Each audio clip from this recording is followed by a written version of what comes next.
Jumpa lagi scan bersama Bung Firdaus Ilyas. Iya, berjumpa lagi kita, Bung Meldi Rendra. Undecided voters, ya ini yang berapa kali dibahas ya, CSIS, Kompas, Saifullah Fatah ya.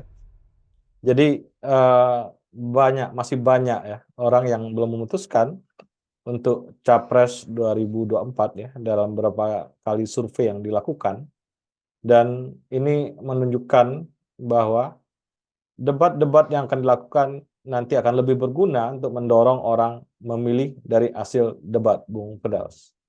Nah, ini eh, harusnya KPU menyelenggarakan debat yang lebih berkualitas gitu ya, agar undecided voter ini makin lama makin berkurang. Ini juga berbahaya undecided voter karena dia nggak ketemu figur yang dia inginkan, dia bisa menjadi golongan putih, ini yang berbahaya sekali sebenarnya. Jadi representasi suara bagi pemenang untuk capres tertentu, eh, apa namanya, representasinya nggak cukup sebenarnya, tapi tidak solid gitu, Bung Firdaus.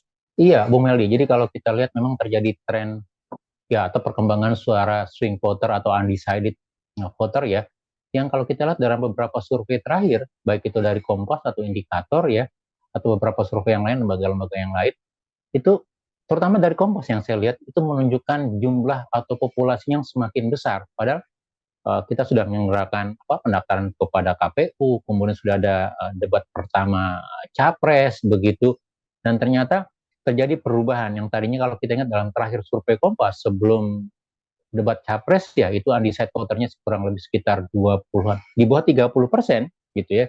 Tapi setelah pasca debat capres yang pertama itu undecided voternya naik menjadi hampir 40-an persen, 39 kalau tidak salah begitu.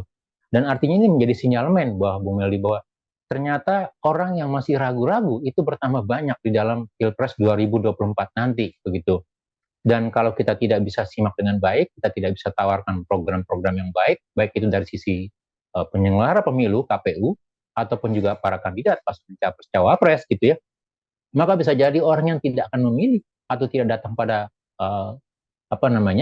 kotak suara atau TPS pada 14 Februari 2024 nanti itu akan semakin besar, Bu Meldi. Artinya apa? Kita akan takutnya gitu ya, ketakutan kita akan melihat partisipasi untuk Pilpres 2024 ini akan menurun, Bu Meldi. Atau dengan kata lain gitu ya, kelompok yang disebut sebagai golongan putih gitu, yang tidak menggunakan hak suaranya pada pemilu itu akan semakin banyak gitu. Dan ini menjadi tantangan betul di dalam penyelenggaraan Pilpres 2024 ini gitu, baik itu dalam konteks pasangan ataupun penyelenggara pemilunya gitu. Nah, pertanyaan kita kira-kira bagaimana gitu ya mendorong menarik para pemilih, mungkin yang kalau kita lihat adalah pemilih-pemilih mula gitu ya, Gen Z atau milenial agar mau datang ke TPS agar aspirasi atau keinginannya terwakili gitu. Itu yang pertama. Yang kedua, kira-kira bagaimana memanfaatkan suara yang masih besar ini 40% gitu ya. Jadi kalau kita katakan Prabowo soalnya sudah di atas 40%, itu baru dari sebagian saja gitu ya, setengah pemilih gitu ya, kurang lebih 40% pemilih belum memilih begitu. Artinya apa? Kita masih punya cukup ceruk suara yang diperebutkan antara pasangan baik itu terutama Amin ataupun juga Ganjar Mahfud gitu ya, untuk juga menghadapi pasangan Prabowo Gibran begitu. Jadi yang kedua, bagaimana strategi untuk memperebutkan suara-suara yang undecided ini yang masih belum jelas gitu, yang swing voter gitu ya. Dan ini yang menurut saya menarik untuk kita coba kejar, kita coba elaborasi di dalam 40 hari ke muka, Bu Meli, sampai pemilu 2024 nanti, Bu Meli. Ya, sebenarnya undecided voters ini harus kita bisa kita kurangi ya dengan meningkatkan frekuensi campaign ya, kampanyenya frekuensinya dinaikkan.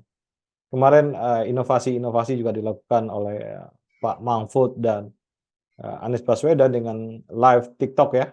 Live TikToknya juga akan memberikan paparan yang lebih banyak gitu kepada yang belum memutuskan, agar dia bisa melakukan perbandingan-perbandingan apa yang terbaik yang harus dipilih. Tentunya mengikuti selera dari mereka gitu ya, yang mereka idealkan itu memang sulit, Bung Firdaus.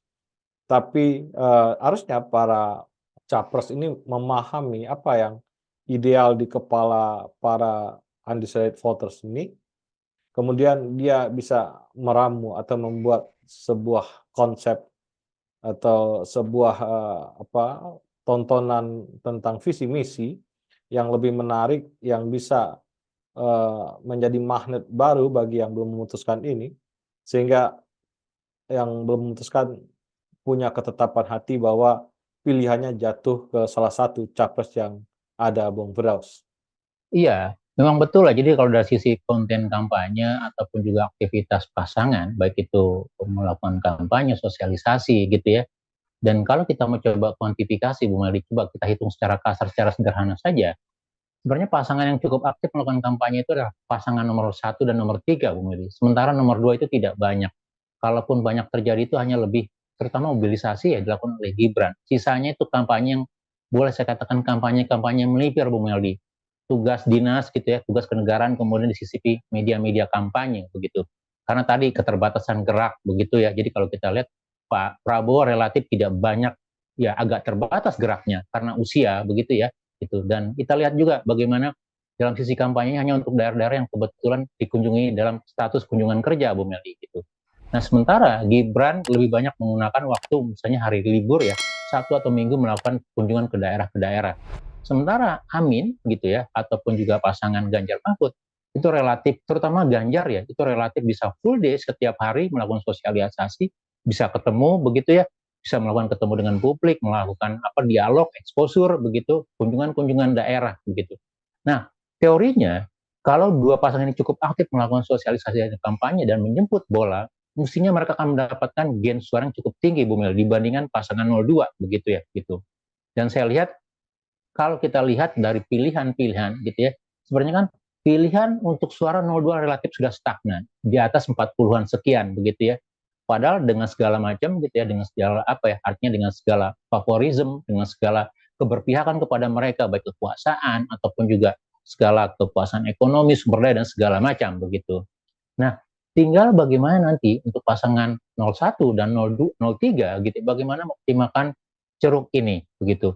Dan satu lagi yang kita menarik adalah kalau kita lihat dari sisi kampanye ya, padahal dari semua survei mulai dari indikator Kompas gitu ya, salah satu yang menjadi pertimbangan orang dalam memilih adalah itu faktor ekonomi, Bu Meldi.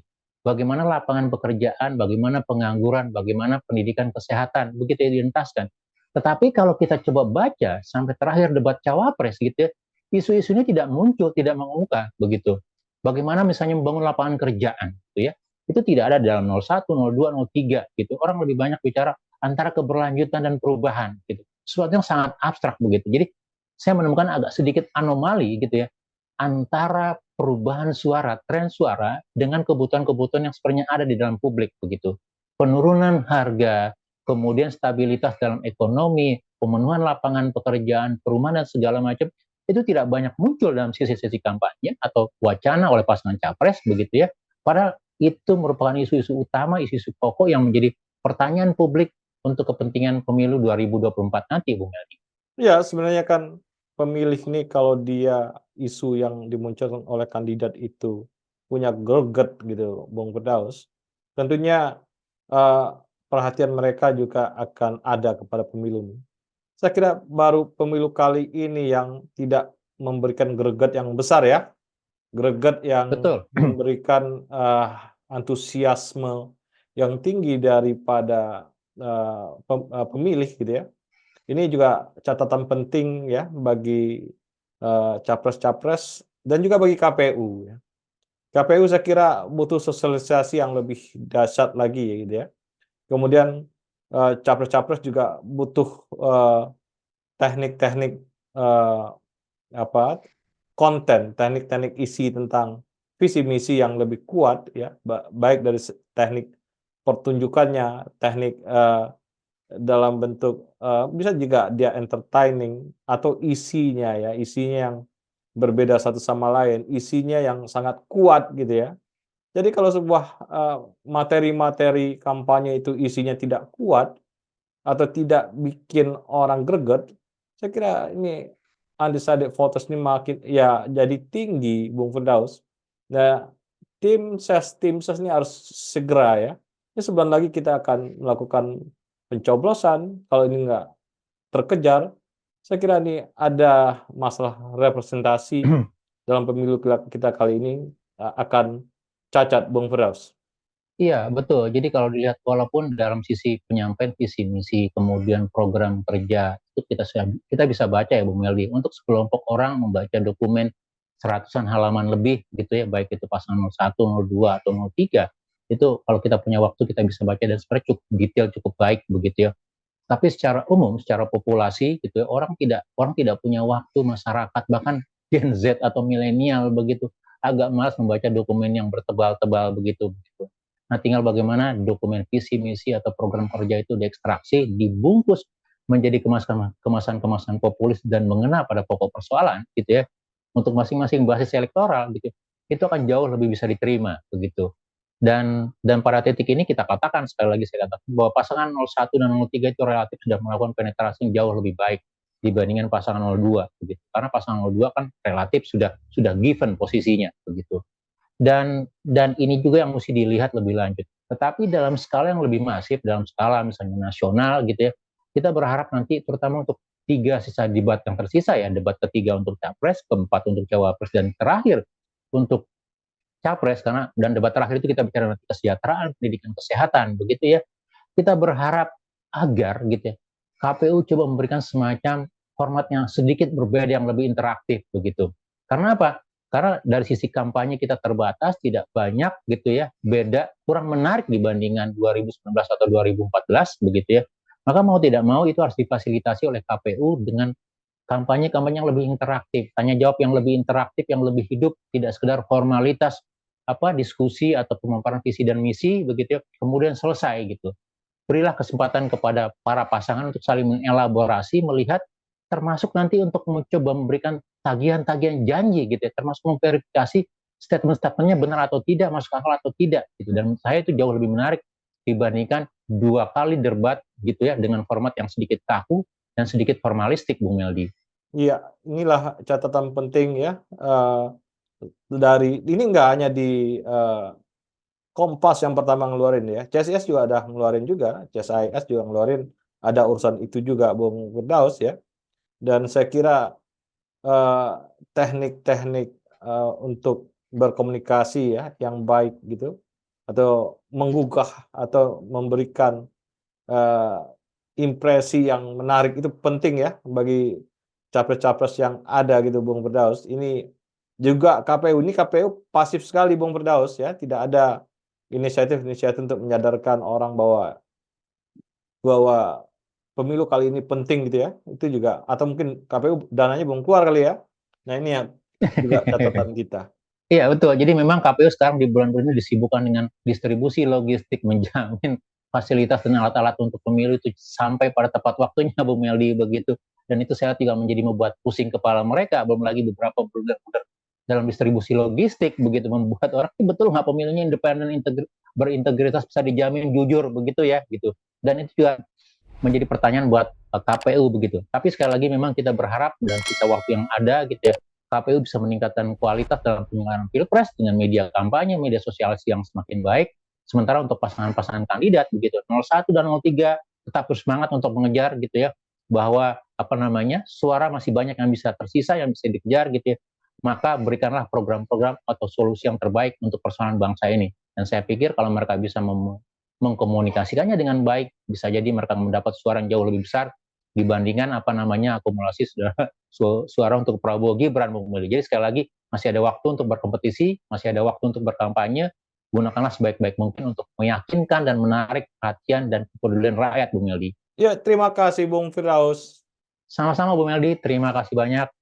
Salam Indonesia bersih. Salam Indonesia bersih.